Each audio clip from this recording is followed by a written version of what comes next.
Amanda from Supermodel Mama, and a lot of you have been asking me to tell you guys a little bit about the lower abs and how to flatten your lower abs. Well, it's pretty technical, and I kind of just wanted to give you guys a brief idea of what really goes into it. Okay, so I took some notes.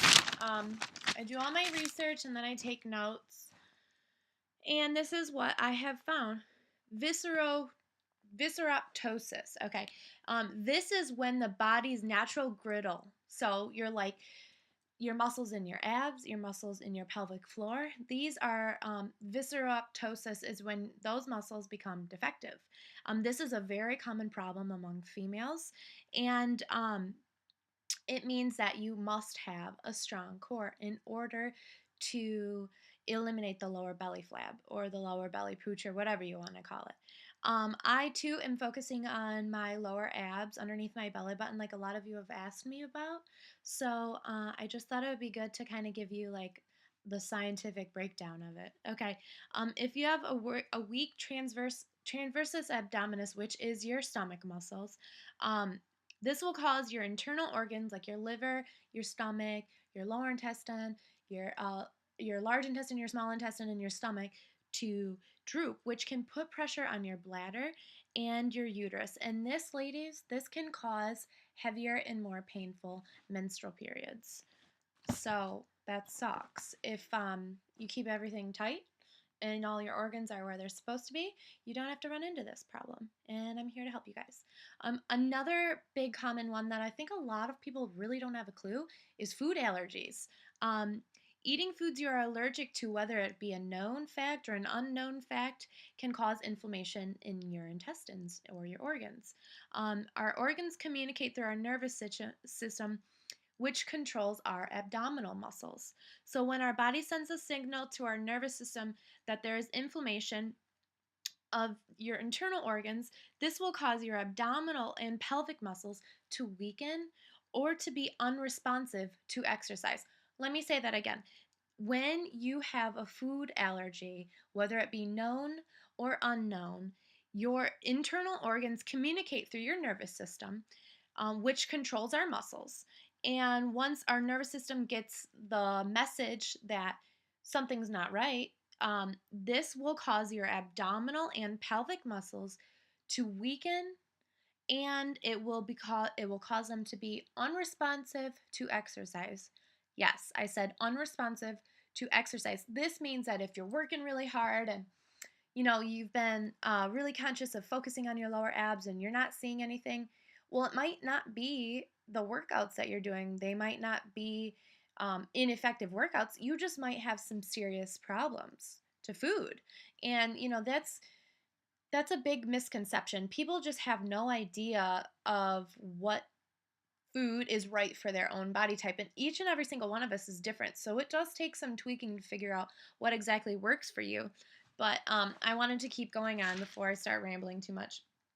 Other causes of inflammation in the internal organs that strictly relate to your abdominal muscles and your pelvic floor muscles, which are the muscles that are in control of your lower abs underneath your belly button. Some other causes are stress, alcohol use. A big one is prescription drugs or medical drugs, preservatives in food, food additives, food coloring, and use of microwaves, because microwaves actually change the molecular and chemical structure of fats and proteins when you put them in a microwave. So if you're using one, unplug it and throw it out the window, because it's doing you no good. And if your whole goal in following along with these videos with me is to lose weight and tone up the problem areas, you have to really start from ground zero. You have to start and you have to build yourself up. And a lot of you don't know this stuff, and some of it's new to me, but through my research that I've done, I know how to help you guys. I'm not a doctor, I'm not trained. I'm only doing this from personal experience and personal results. So I know if it's possible for me to do it because I've come such a long way in my fitness and health journey, I know it's also possible for you. So you just really have to be dedicated. So in order to flatten your lower abs, you must first strengthen your transversus abdominis muscles, your pelvic floor muscles, as well as paying attention to what goes into your mouth. And it is all pretty basic stuff, but there's a lot that goes into it. It might be basic, but it's really important to get these things on lock before you try to, change your lifestyle around, because it really is starting from ground zero. I did this 2 years ago, and still to this day, I'm trying to be strong. Like last night, I had some ice cream, and that's completely fine because I know that everything else that I'm putting into my body is top-notch food. It's exactly what my body wants. And I encourage you guys to do this as well. I pay really close attention to how food makes me feel. So the other day, if you follow me on Instagram, you'll see that I posted a picture of some fried plantains that I fried in coconut oil. I was in Ecuador a couple months ago, and that's seriously like the only food I ate the whole time because everything else made us sick. But that was a really good snack, and I loved it, and it's still good to this day. But I had fried plantains, and then if you followed me a couple minutes later, I was hungry this day. I posted a picture of a smoothie that I made, and the combination of it was god awful, and I felt like poop the rest of the day. My energy was really low, so it's really important that you guys are really in tune with your bodies and that you start slow, because this is, if you really are serious about this, which I hope you are, it's all about the lifestyle change that you make. And it's completely possible. You just have to be really mindful of listening to your body. So I hope these few pointers have helped. I'm going to go into a workout now and show you guys a couple really good pelvic floor and transversus abdominis strengthening exercises. So make sure to watch that. I'm going to try to join them together. I don't know if it's going to be possible. I hope this video quality is a little bit better. I hope you guys can hear me a little bit more.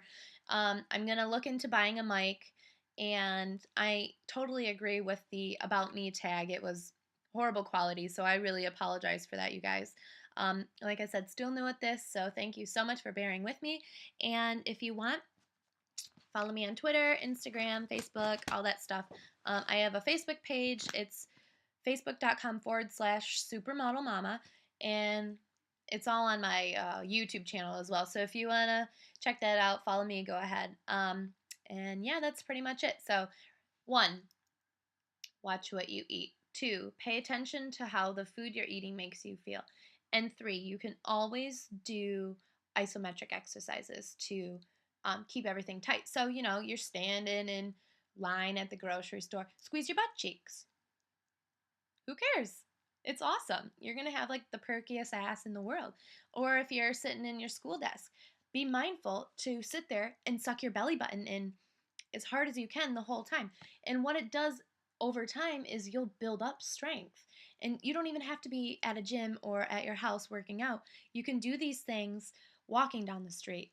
One thing that my mom always taught me was when she would take a step, she would squeeze her butt cheek and then squeeze the other one. And it's kind of funny, but it really works. And her ass looks great, and it's pretty funny to see that because she's in her 50s, but she's smoking hot. So yeah, that's a little bit of a ramble there, but yeah, you guys pay attention to what you eat. Be mindful of what your body's asking you to do. And I promise you that you'll start to see results. So follow along with me. And if you need me to hold your hand, I'm more than willing to do so. Thank you so much for paying attention, guys. And I hope you have a great day. Take care.